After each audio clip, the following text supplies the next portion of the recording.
Hey Ringside crew, welcome to the internationally known Dudes at Ringside podcast. And now here's your host, Joe, Panther the Third. Hello there, wrestling fans, and welcome to another episode of the internationally known Dudes at Ringside podcast. I'm your host, Joe Panther the Third, and today I have a young lady that does something I do on the Opposite Universe podcast that I do with a girl with purple hair that's this big nerd, Joe, Ghostbuster Joe, yeah. But this young lady does the fun stuff I do on my other podcast that she loves to do. Blow your X's in the air. Let's give a warm Dudes at Ringside welcome to Sarah Page. Welcome, Sarah. Hi. You like that? Throw your X's in the air. Yep. Give them elbows. Got it, my book. See, podcasters, you're gonna mess with the Panther. You're gonna get an elbow to the teeth. We have a bodyguard now. You know, mess with Dudes at Ringside to get elbowed in the teeth. See, now you're all gonna be like, "We're sorry, is she coming to get us?" Yeah, careful. You got my look behind you. My dad, Papa Panther, and Sarah on each side of me. Like, yeah. So when did you get this love of professional wrestling? When did you get your start in loving wrestling? I was late to it. So 2015, I started watching it with my ex-husband. About the only thing that came good out of that relationship, but I got into wrestling. So yeah, from that point. So who were some of your favorite, also China, but who were some of your other favorite people that were in that era of wrestling?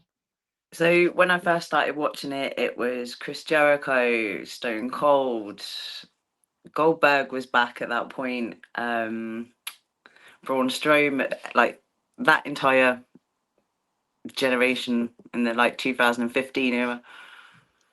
Awesome. So with that whole era, do you have a top 5 matches that you would say that would stop you in your tracks and instantly make you sit down and watch? No, I just kind of watched it when it was on because he had it on and I was getting more and more into it. I was like, this is so cool. This is really cool. Awesome. So with now you're the everybody knows you as the China cosplayer. That's how I first saw you. I was like, oh my God, Ghostbuster Joe's going like this. I have an idea. And I'm like, no, fine, back away. You interview other cosplayers. I'll take the wrestling one. So when did you get into doing this cosplay of China? When did you start doing this? So for ages, my best friend was like, you should cosplay China. And I was like, I'm not big enough because I used to be really skinny. And then 2022, I was like, okay, I might have built up enough muscle for China. And I'd get comments on my TikTok account, like, you should cosplay China, you should cosplay China. So I went to a Comic-Con as China in 2022. And yeah, from that point, someone took a video, it's an 8-second video, and it went crazy. Wow. That's awesome. Have you ever thought to come into New York Comic-Con and doing it? I want to. That's the holy grail of Comic-Con. It's I've been there 3 years in a row, Sarah. That place is you think that you'll be oh, people know me on the internet. You go to that one, you'll be surrounded for 2 hours, just people taking pictures of you. Wow. I went and I got stopped on the sidewalk walking to the building by Japanese media, go Buster. I was like, it's, I gotta go. It was crazy. It's so cool. So when you first started doing your cosplay of China, did you have the outfit down yet, or you were still working on little outfits? I got her iconic outfit made, so the black leather one, the iconic one. The shorts didn't fit, so I had that morning in that Comic Con, I had to run around Manchester trying to find a pair of leather shorts that actually fit. So that it was kind of down, but it wasn't perfect. So I was kind of grumpy that day because like my outfit's not perfect. So I'm a perfectionist with cosplay, so I want everything kind of as accurate as possible. But it worked. Yeah, I'm like that too with my Ghostbusters stuff. Like, I went to Comic Con, I think the second time, and I had my gear. I don't have the elbow pad, the proper Ghostbusters ones. I have like the black ones. Someone told me, Joe, so if you were doing a wrestling match and you wore your Ghostbusters flight suit because you thought you were tough, you could totally wear the elbow pads and then take off the flight suit and wear like the Zack Ryder tights and leave the elbow pads on because they're wrestling elbow pads. Like, yeah, I probably could. I probably could leave them on. But so you now you're going for like training to actually be in a actual a professional wrestler. So how's your training going? It's going good. I mean, I started in 2022 and I was back and forth with it. I had long breaks in it, but I've gone fully back to it now and I'm loving it. And I'm learning really quickly because I'm so focused on wanting to learn and get it down so I can actually wrestle matches. So what, like, I usually do this with all my wrestling guests. Like, what was it like the first time that you stepped foot in the training facility? Were you excited? Were you nervous? Like, what were you like?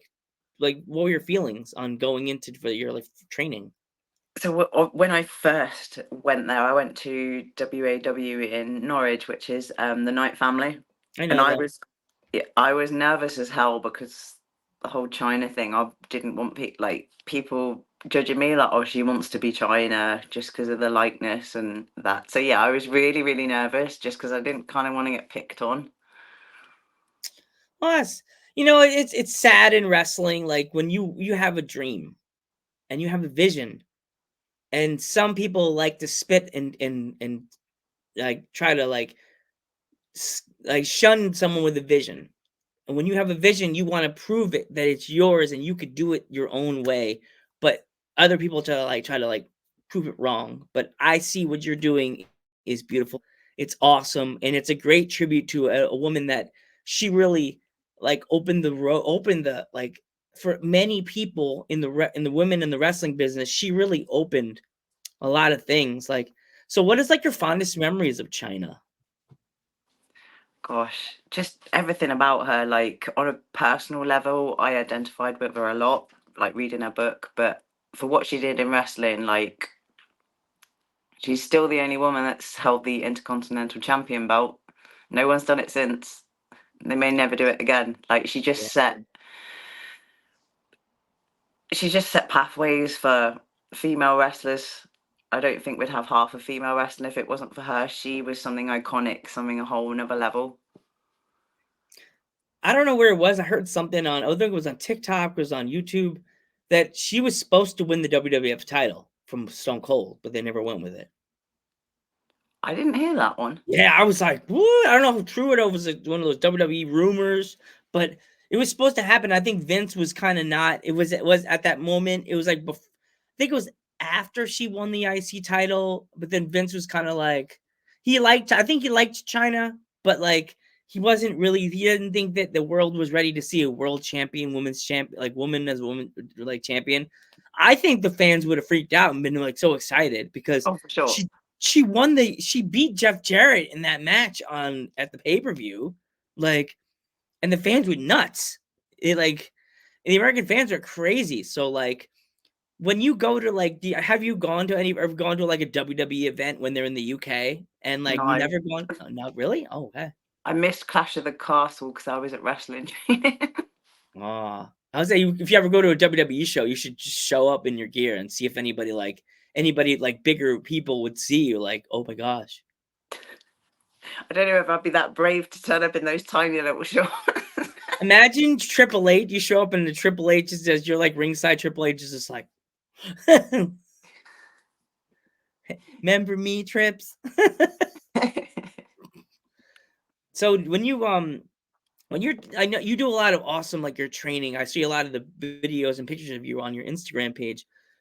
What is it like, your training? Like, what is, like, is it 1 week, like, leg week, and the next week, like, upper body? Like, how do you do what do you do for your training, like, week to week? So I have the same training plan for a month. So it's split between chest, back, shoulders and arms, and legs twice weekly, and then I'll mess about on a Saturday and just do a bit of everything, just because I get bored and I can't sit still. So that's my split. Mm. Yeah, it's tough as a now training to be a wrestler and also a bodybuilder for you, but let's go into like the like your food, like train like when you eat. Is there like a certain like meal plan that you have to do every week, or is it you could just find a meal and eat it? Is it harder to be like a bodybuilder now, also wrestler? So my trainer sets me a meal plan for a month. So I eat 6 meals a day. At the minute we're in a cut, so it's lower calories. She's just reduced my calories again, so I'm not having fun. But I have these 6 meals a day every day for a month. Then she'll change my plan to a new plan and adjust it where it needs adjusting. Mm. That's I guess I talk to wrestlers about their training regimen all the time now because a lot of people want to hear about that, and it's kind of crazy that you could think that you could eat whatever you want, and then your trainer's like, "Well, can't have that. You have to have the pull." Like with you, what is your favorite like meal that they set for you? Is it like chicken? Is it like rice? Like the eggs? Like what is your favorite? I'm not even allowed rice at the minute. Oh The no. chicken. I like chicken. Okay. Like roasted chicken, I guess. I throw it in the air fryer with cilantro and lime and Ooh. Cajun just to season it up. That's probably the favourite one. I mean, my meal plan does suck right now because she's just put salmon on there and I hate fish. Oh geez. Oh no. Can you just tell can you tell your trainer I need a substitute because I don't like salmon? No, because I just hate fish. Oh So geez, no I'm gonna sushi suck for it up. you. I guess if we ever met, I'd be like, I guess we can't have sushi. Never mind. Yeah. Do you like tacos? Oh, I love tacos. Yeah, That's we don't get like proper Mexican food in the UK. So like, I miss like my favorite thing is queso. mm. We don't get that here. Oh, Taco Bell? You get Taco Bell there? No, Oh, I would die. I'd be like a dying plant. we've got like the worst burger place, which is Wendy's. I was like, why have you sent a Wendy's over here? Like, See, as an American, I apologize. Sending you, it's like I'm the president. Well, that'd be the funniest day ever. But the big black chair turns around and it's just me with my polo, and I'm like, "Hi, Americans! I'm Joe Panther the Third." And it's like, who voted for this guy? A lot of people. Okay, Pennsylvania likes me. So when you're not you're it's like an off day for you in the training facility with wrestling and with your bodybuilding.